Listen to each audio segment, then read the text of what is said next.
اللہ اکبر اللہ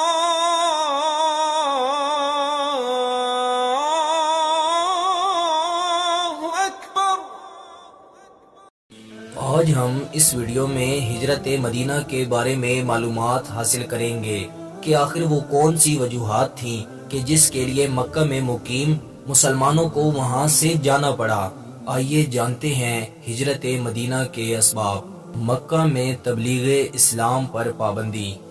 بہت سے مکہ میں ایسے لوگ تھے جنہوں نے اسلام کی مخالفت کی، لیکن مکہ میں ایسے لوگ بھی تھے جنہوں نے اسلام کا ساتھ دیا اور وہ اسلام کے پرچم تلے جمع ہو چکے تھے۔ شیب ابی طالب کے بعد سرداران قریش نے تبلیغ اسلام پر پابندی لگا دی، اس لیے ہمارے پیارے پیغمبر محسن انسانیت حضرت محمد صلی اللہ علیہ وسلم نے ہجرت مدینہ کا فیصلہ فرمایا۔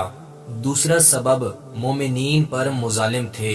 اہل مکہ نے ایمان لانے والوں پر ظلم کرنا شروع کر دیے تھے، اور ان میں سیدنا عمار بن یاسر رضی اللہ تعالی عنہ، سیدنا خبیب رضی اللہ تعالی عنہ، سیدہ سمیہ رضی اللہ تعالی عنہا، سیدنا بلال رضی اللہ تعالی عنہ، سیدنا صہیب رومی رضی اللہ تعالی عنہ، سیدنا خباب رضی اللہ تعالی عنہ، سیدنا مصعب بن عمیر رضی اللہ تعالی عنہ، سیدنا عثمان بن عفان رضی اللہ تعالی عنہ۔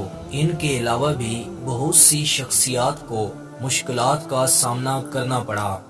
مشرکین مکہ کے ظلم و ستم سے تنگ آ کر اللہ کے نبی صلی اللہ علیہ وسلم نے مسلمانوں کو حکم دیا کہ آپ یثرب کی طرف ہجرت کر جائیں۔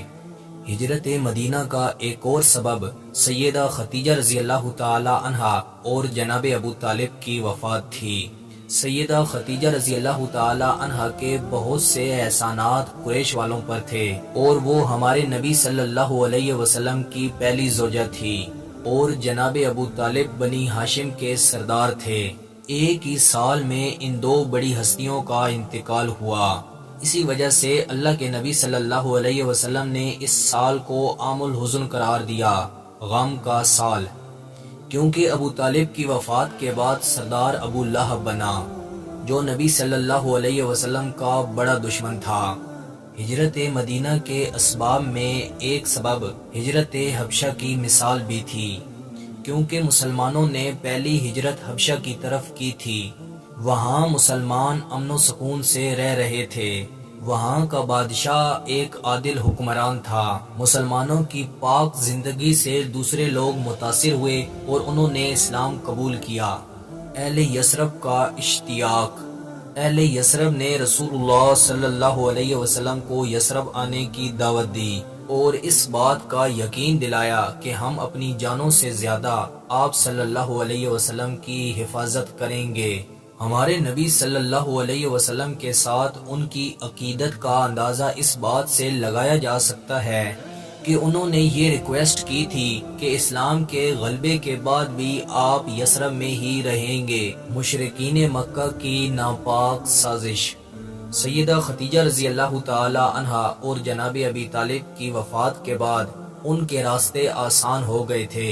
انہوں نے ہمارے نبی صلی اللہ علیہ وسلم کے بارے میں ایک سازش کی، اور اس میں سارے قبائل والے جمع ہو گئے، اور اس میں فیصلہ یہ ہوا کہ ہم نبی صلی اللہ علیہ وسلم پہ نعوذ باللہ حملہ کریں گے۔ جب اس مقصد کے لیے انہوں نے ایک رات منتخب کی تو اللہ تعالیٰ نے آپ صلی اللہ علیہ وسلم کو ہجرت کرنے کا حکم دیا، اور اس کے بعد ہمارے نبی صلی اللہ علیہ وسلم نے اور صحابہ کرام نے مدینہ کی طرف رخ کیا اور ہجرت مدینہ کی۔ آنے والی ویڈیو میں ہم ہجرت مدینہ کے بارے میں مزید معلومات حاصل کریں گے۔